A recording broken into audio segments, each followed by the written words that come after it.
ಮತ್ತೆ ಇವತ್ತು ರಾಜ್ಯದಲ್ಲಿ ಬಹಳಷ್ಟು ಕಡೆ ಬಹಳ ಮಳೆ ಆಗ್ಬೋದು ಅನ್ನುವಂತ ಮುನ್ಸೂಚನೆ ಇದೆ. ಇನ್ಫ್ಯಾಕ್ಟ್ ಬೆಳಗ್ಗೆಯಿಂದನೂ ಕೂಡ ಹಲವು ಕಡೆ ಮಳೆ ಶುರುವಾಗಿದೆ. ಆ ಕಾರಣಕ್ಕಾಗಿಯೇ ಶಾಲಾ ಕಾಲೇಜುಗಳಿಗೆ ಹಲವು ಕಡೆ ರಜಾ ಕೊಡಲಾಗಿದೆ. ಶಿವಮೊಗ್ಗ, ದಕ್ಷಿಣ ಕನ್ನಡ, ಉತ್ತರ ಕನ್ನಡ, ಚಿಕ್ಕಮಗಳೂರು ಜಿಲ್ಲೆಯ ಕೆಲವೆಡೆ ಅಂದ್ರೆ ಈ ಡಿಸ್ಟಿಕ್ ಅಲ್ಲಿ ಎಲ್ಲಾ ಕಡೆ ಶಾಲಾ ಕಾಲೇಜಿಗೆ ರಜೆ ಇಲ್ಲ. ಗೊಂದಲ ಆಗೋಕೆ ಹೋಗ್ಬೇಡಿ. ಈಗೇನು 9 ಗಂಟೆ 10 ಗಂಟೆಗೆ ಇನ್ನೆಲ್ಲ ಹೋಗ್ಬೇಕು.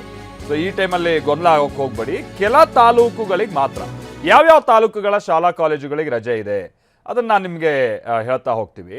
ನೋಡಿ, ಶಿವಮೊಗ್ಗದಲ್ಲಿ ಎಲ್ಲ ತಾಲೂಕಲ್ಲೂ ರಜೆ ಇಲ್ಲ. ಸಾಗರ ಹಾಗೆ ತೀರ್ಥಹಳ್ಳಿ ತಾಲೂಕಿನ ಶಾಲೆಗಳಿಗೆ ಇವತ್ತು ರಜೆಯನ್ನು ಕೊಡಲಾಗಿದೆ. ಇಲ್ಲಿ ಶಿವಮೊಗ್ಗದಲ್ಲಿ ಸಾಗರ ಹಾಗೆ ತೀರ್ಥಹಳ್ಳಿಗೆ ಸಂಬಂಧಪಟ್ಟ ಹಾಗೆ ಕಾಲೇಜುಗಳಿಗೂ ಕೂಡ ಅಲ್ಲಿ ರಜೆ ಇದೆ. ಆಮೇಲೆ ದಕ್ಷಿಣ ಕನ್ನಡ ಜಿಲ್ಲೆಯಲ್ಲಿ ಪ್ರಾಥಮಿಕ ಹಾಗೆ ಪ್ರೌಢಶಾಲೆಗಳಿಗೆ ರಜೆ ಇದೆ. ಸೊ ಮಂಗಳೂರು, ಉಳ್ಳಾಲ, ಮೂಡುಬಿದ್ರೆ, ಬಂಟ್ವಾಳ, ಮುಲ್ಕಿ ತಾಲೂಕಿನಲ್ಲಿ ಪ್ರೌಢಶಾಲೆಗಳಿಗೆ ಮಾತ್ರ ರಜೆ ಇದೆ. ಪುತ್ತೂರು ಉಪವಿಭಾಗದಲ್ಲಿ, ಪುತ್ತೂರು ಉಪವಿಭಾಗ ಅಂತಾನೆ ನಿಮಗೆ ಪುತ್ತೂರು, ಬೆಳ್ತಂಗಡಿ, ಕಡಬ ಹಾಗೆ ಸುಳ್ಯ ಬರುತ್ತೆ. ಸೊ ಈ ಪುತ್ತೂರು ಉಪವಿಭಾಗದ 4 ತಾಲೂಕುಗಳಲ್ಲೂ ಕೂಡ PU ಕಾಲೇಜಿನವರೆಗೆ ಇವತ್ತು ರಜೆಯನ್ನು ಕೊಡಲಾಗಿದೆ. ಸೊ ಇದು ಶಿವಮೊಗ್ಗ ಹಾಗೆ ದಕ್ಷಿಣ ಕನ್ನಡಕ್ಕೆ ಸಂಬಂಧಪಟ್ಟಂಗೆ. ಇನ್ನು ಚಿಕ್ಕಮಗಳೂರು ಜಿಲ್ಲೆಯ ಮಲೆನಾಡು ಭಾಗದಲ್ಲಿ ಭಾರಿ ಮಳೆ ಆಗ್ತಾ ಇದೆಯಲ್ಲ, ಅಲ್ಲಿ ಕೊಪ್ಪ ಹಾಗೆ ಶೃಂಗೇರಿ ತಾಲೂಕಿನ ಅಂಗನವಾಡಿ ಜೊತೆಗೆ ಶಾಲೆಗಳಿಗೆ ರಜೆಯನ್ನು ಕೊಡಲಾಗಿದೆ. ಉತ್ತರ ಕನ್ನಡ ಜಿಲ್ಲೆಯಲ್ಲೂ ಭಾರಿ ಮಳೆಯ ಮುನ್ಸೂಚನೆ ಇರುವಂತಹ ಕಾರಣಕ್ಕಾಗಿ ಅಲ್ಲಿ ದಾಂಡೇಲಿ ಹಾಗೆ ಅಲ್ಲಿ ಆರೆಂಜ್ ಅಲರ್ಟ್ ಇದೆ. ಇನ್ಫ್ಯಾಕ್ಟ್ ಉತ್ತರ ಕನ್ನಡದಲ್ಲಿ ದಾಂಡೇಲಿ ಹಾಗೆ ಜೋಯಿಡಾ ತಾಲೂಕಿನಲ್ಲಿ ಶಾಲೆಗಳಿಗೆ ಇವತ್ತು ರಜೆಯನ್ನು ಕೊಡಲಾಗಿದೆ, ಅಂಗನವಾಡಿ ಮತ್ತೆ ಶಾಲೆಗಳಿಗೆ. ಹಾಗಾಗಿ ಆಯಾ ಡಿಸ್ಟ್ರಿಕ್ನಲ್ಲಿ ಎಲ್ಲ ಕಡೆನೂ ರಜೆ ಇಲ್ಲ.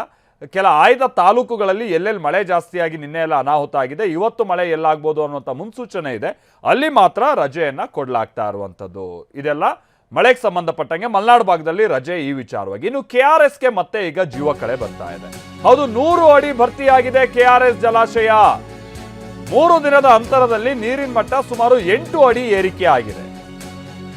KRS ಡ್ಯಾಂಗೆ ಅಪಾರ ಪ್ರಮಾಣದ ಒಳಹರಿವು ಬರ್ತಾ ಇದೆ. ಕಾವೇರಿ ಜಲಾನಯನ ಪ್ರದೇಶದಲ್ಲಿ ಉತ್ತಮ ಮಳೆ ಆಗ್ತಾ ಇರುವಂತ ಕಾರಣಕ್ಕಾಗಿ ಬಹುತೇಕ ಅರ್ಧದಷ್ಟು ಇದೀಗ ಜಲಾಶಯ ಭರ್ತಿಯಾಗಿದೆ. ಇದೇ ರೀತಿ 10 ರಿಂದ 15 ದಿನ ಒಳಹರಿವು ಏನಾದರೂ ಬಂದ್ರೆ KRS ಭರ್ತಿ ಆಗ್ಬಿಡುತ್ತೆ. ಗರಿಷ್ಠ ಮಟ್ಟ ನಿಮ್ಗೆ ಗೊತ್ತಿರೋ ಹಾಗೆ 124.8 ಅಡಿ. ಇವತ್ತಿನ ಮಟ್ಟ 100 ಅಡಿ. ಕಳೆದ ಕೆಲ ದಿನಗಳಿಂದ ಸುಮಾರು 8 TMC 3 ದಿನದಲ್ಲಿ ನೀರು ಬಂದಿರುವಂಥದ್ದು ಬಹಳ ಖುಷಿ ಸಂಗತಿ. ಒಳಹರಿವು 32,000 ಕ್ಯೂಸೆಕ್ ಇದೆ. ಹೊರಹರಿವು 1821 ಕ್ಯೂಸೆಕ್ಸ್. ಗರಿಷ್ಠ ಸಾಮರ್ಥ್ಯ ಬಂದ್ಬಿಟ್ಟು 49 TMC.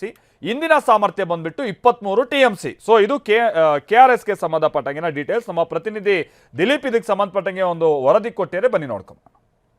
ಕಾವೇರಿ ಜಲಾನಯನ ಪ್ರದೇಶದಲ್ಲಿ ಉತ್ತಮವಾದಂಥ ಮಳೆ ಆಗ್ತಿರುವ ಕಾರಣಕ್ಕೋಸ್ಕರ KRS ಜಲಾಶಯ 100 ಅಡಿ ಭರ್ತಿಯಾಗಿರುವಂಥದ್ದು ನಾನು ದೃಶ್ಯದಲ್ಲಿ ತೋರಿಸ್ತಾ ಹೋಗ್ತೇನೆ. ಕಳೆದ 3-4 ದಿನಗಳಿಂದ ಉತ್ತಮವಾದಂಥ ಮಳೆ ಆಗಿರುವ ಕಾರಣಕ್ಕೋಸ್ಕರ KRS ಜಲಾಶಯಕ್ಕೆ ಸುಮಾರು 8 ಅಡಿಯಷ್ಟು ನೀರು ಏರಿಕೆ ಆಗಿರುವಂಥದ್ದು. ಈಗ ಸದ್ಯಕ್ಕೆ 6 TMC ಯಷ್ಟು ನೀರು ಹೆಚ್ಚುವರಿಯಾಗಿ ಸಂಗ್ರಹ ಆಗಿದೆ. ಕಳೆದ 3-4 ದಿನಗಳ ಹಿಂದೆ ಕೇವಲ 17 TMC ಇದ್ದಂಥ ನೀರು ಈಗ 23 TMC ಯಷ್ಟು ನೀರು ಸಂಗ್ರಹ ಆಗಿರುವಂಥದ್ದು. ಈ ರೀತಿಯಂಥ ಉತ್ತಮವಂತ ಮಳೆ ಆಗ್ತಿರುವ ಕಾರಣಕ್ಕೋಸ್ಕರ KRS ಜಲಾಶಯ ಭರ್ತಿ ಆಗುತ್ತೆ ಅನ್ನುವಂಥ ಆಶಾಭಾವನೆ ಉಂಟಾಗಿರುವಂಥದ್ದು. ಕಳೆದ 4-5 ದಿನಗಳ ಹಿಂದೆ ಈ ರೀತಿಯಾದಂಥ ಸ್ಥಿತಿ ಇರಲಿಲ್ಲ. ನಿಜಕ್ಕೂ ಕೂಡ ಒಂದು ರೀತಿಯಲ್ಲಿ ಹೋರಾಟ ಇತ್ತು.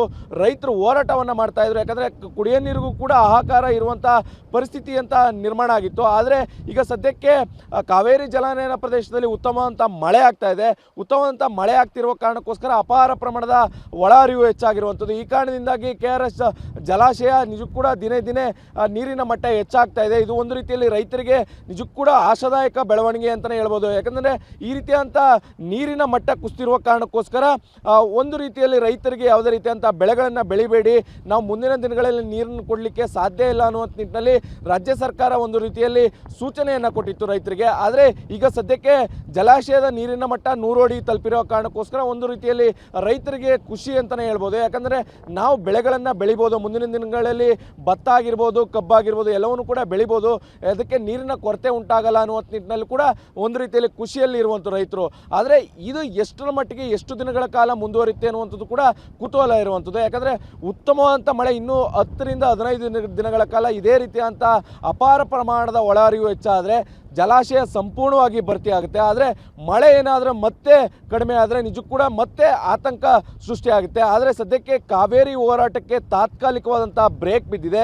ಸದ್ಯ KRS ಜಲಾಶಯದ ನೀರಿನ ಮಟ್ಟ 100 ಅಡಿ ತಲುಪಿರುವಂಥದ್ದು. ಇದರಿಂದ ಒಂದು ರೀತಿಯಲ್ಲಿ ಮಂಡ್ಯ ಭಾಗದ ರೈತರು ಖುಷಿಯಲ್ಲಿದ್ದಾರೆ.